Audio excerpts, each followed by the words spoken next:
Hello friends, welcome back. I am Emmanuel Jeswin. This channel is called Bibling and we are exploring Bible in this channel. This and few more episodes are audio only. I personally like to talk to you directly through video, but for some reasons I am not able to take video. We explored the incident of Babel in our last video. A gentle reminder, this is a series of studies. So if this is the first time you are watching this video, please watch other videos too. As I promised in my last video, we are going to see how God is faithful in all His ways in this video. Without much delay, let's get into it. After the Babel incident, people soon forgot the true God. They started worshipping man-made idols as gods. The family of the man Abram was no exception. God in His grace willed to reveal Himself to Abraham and to carry out His plan through him. Abram and his relatives lived in a village called Ur. They were very wealthy people. Abram and his family, like their neighbors, worshipped idols as gods. Abram and his wife Sarah were old, they had no children. It was in this context that the true God made Himself known to Abram. God invited Abram to stop worshipping idols and trust in Him.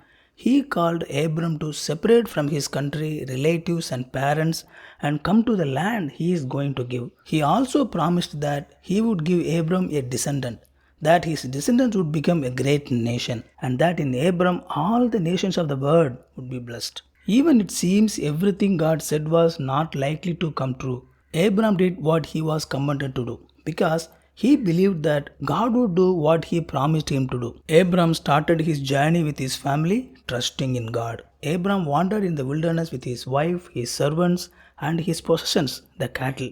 He stayed in the lands that God has promised to give him. He lived in tents so that he could travel when needed. Years passed. Abram and his wife Sarai doubted God's promise. So Abram accepted Sarai's suggestion that he produce an offspring for Abram through Hagar, Sarai's maidservant. As a result, Abram and Hagar had a son named Ishmael. Abram was 86 years old when Ishmael was born. It was in certain circumstances that God met Abram again and confirmed His promise. He said that all His promises would be fulfilled through the male heir born to Abram and Sarai. But Abram and Sarai, his wife, laughed in their hearts because they did not believe in God because they were too old. Knowing this, God rebuked them, saying that He would definitely fulfill what He had said and changed the name of Abram to Abraham and Sarai to Sarah. The couple once again believed that God had the power to do what He had promised, even in the face of human impossibility. He trusted God and it credited to him as righteousness. When Abraham was 100 years old and Sarah was 90 years old, she became pregnant. Just as God had told them, they had a baby boy. They named him Isaac. Yes, the way of the people of God is to believe in the word of God and live by it. The righteous shall live by faith in the word of God. God gave Abraham a son named Isaac to fulfill the promises He gave to humanity.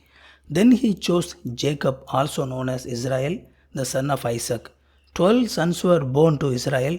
One of them, Joseph, was taken as a slave to Egypt, but the hand of the Lord was with him. Through Joseph, Egypt was saved from the great famine. Joseph was elevated to the rank only next to the king of Egypt. Through Joseph, 70 people of his family went to Egypt in a very dry environment. They were called the Israelites. The Israelites became very fruitful and multiplied in Egypt.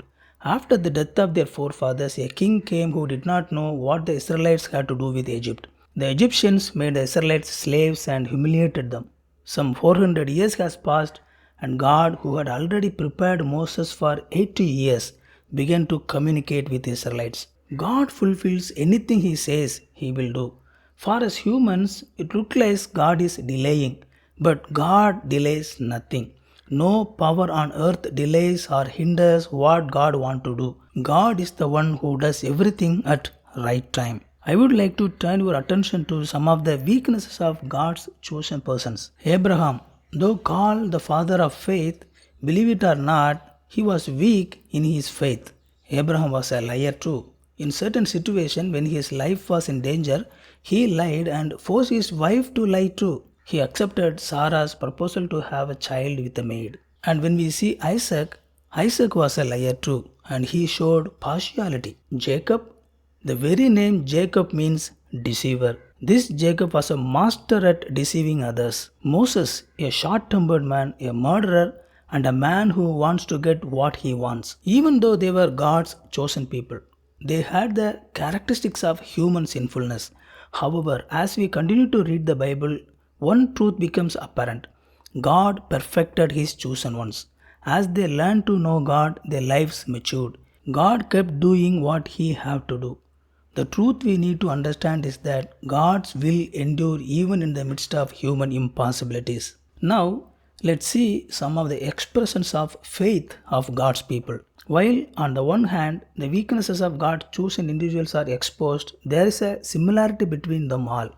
All of them believed God's word, God's promise to humanity, His promise to Abraham and his descendants. God told Abraham to offer Isaac as a sacrifice to him to test his faith.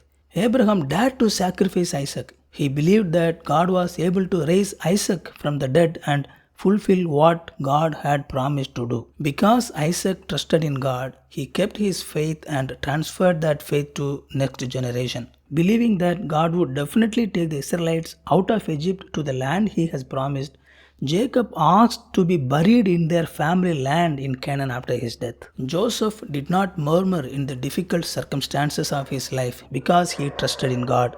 He told Israelites to take his bones out of Egypt. Because Moses' parents believed in God, they saw that Moses was a beautiful child and hid him for 3 months.